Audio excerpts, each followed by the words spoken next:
I'm first assist today, and I'll be leading the timeout. Patient's name? Stephanie Willis. Scheduled surgery? Excision of an indeterminate retroperitoneal tumor. Oh, now it's We indeterminate. don't anticipate any complications with the surgery. Thank you, Dr. Brown. That timeout actually happens. It's basically we confirm all of the information. Generally, we do it while the patient's awake so they can confirm all this information. And then we do it one more time before we start, including, this may surprise you, discussing the site of the operation. Because it has happened, unfortunately, horribly, that we've operated on the wrong side of a patient's body. There's been a lot of things put in place, procedures put in place that prevent us from making that horrible mistake, with the timeout being one of the most important ones. It might be infected. It's not. There is some discoloration. He's 82 years old. Everything is discolored. Blood pressure 120 over 70, heart rate 60.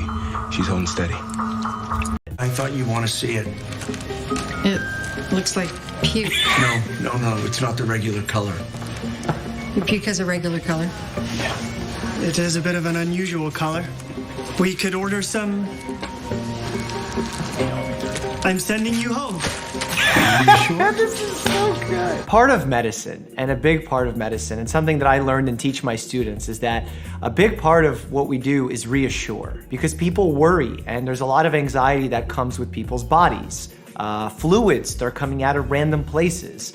Fluids change color. We bleed. Body aches. Our heads hurt, our vision changes, a cough occurs, upset stomach. As soon as you go on the internet and you look at any one of these websites, you can fall down into a wormhole thinking that your headache is caused by a tumor like this. Claire, tell me you got something. I've got nothing. This tumor is way bigger than it looked on the scans. Hence why we don't diagnose people just by looking at I can't scans. even see her aorta. That's a problem.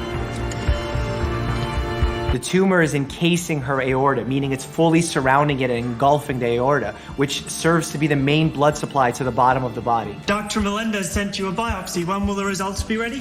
When I get to it, It's very important. They're all very important. Let me see the other test orders. I'll tell you which ones are most important, and you can do them in that order. I'll be honest and fair. In complex surgeries like this, we not only have the pathology lab on standby, but you could also even have a pathologist in the room with a microscope ready to make the call immediately, especially when a patient is under sedation. You don't want to extend the patient's time under sedation just because the pathologist is busy with other cases. There is one possibility. If we remove the left kidney, we might be able to get a good enough view to successfully remove the mass. Take out a healthy kidney to get a better view. That's insane. The tricky part with this is that if they're not successful, she could die. If they're somewhat successful, she could be incredibly disabled and have horrible disability from the surgery. And her last 6 weeks to live with this horrible tumor are going to be awful, as opposed to if they just suture her up now and then she can enjoy her last few weeks of life. Even if the surgery is a major success, does that mean that they were able to get the entire tumor out and now she's completely cured? It could be spread all across the peritoneum, which is the inside of the abdominal cavity. To me, this sounds too risky and too much of like a cowboy move, but then again, I'm not a surgeon nor a surgical oncologist. That's why I would ask someone who's more of a subspecialist, which I don't think any of these people are. Am I healthy? Probably. You're a doctor. You're supposed to know. No, we're not. Nobody knows anything for sure. Anybody could drop dead of a heart attack at any time. Who is this guy?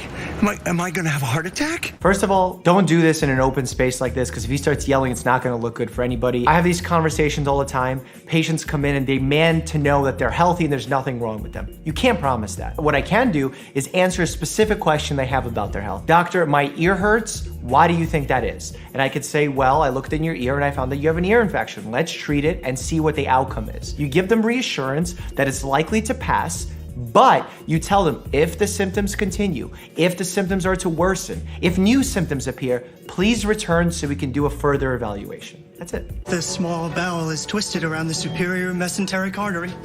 Martine needs surgery immediately. We need to confirm with Dr. Melendez. No, Dr. Melendez is in surgery. Part of Martine's bowel is dying and killing her with it. No, you cannot make these calls on your own. Dr. Melendez was very clear. He was very clear. It's past midnight, which means it's tomorrow, which means you're no longer my boss. Is this the OR scheduler? Yes, this is Dr. Murphy. Prepare an OR for surgery. As feel good as this is, an intern cannot just book an OR, can't schedule their own surgery. No one would ever allow this to happen. Actually, this could be grounds for expulsion from a surgical program.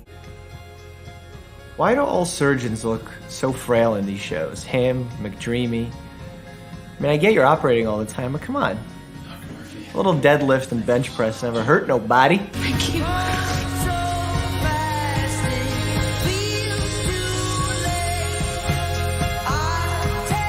I like the minimalist look for an apartment. Oh, he got a mattress. Look at that upgrade. Fans. Hit that subscribe button and the notification bell so you get all my videos. And check out my other content if you enjoy my medical drama reviews. You'll love it or your money back. As always, stay happy and healthy.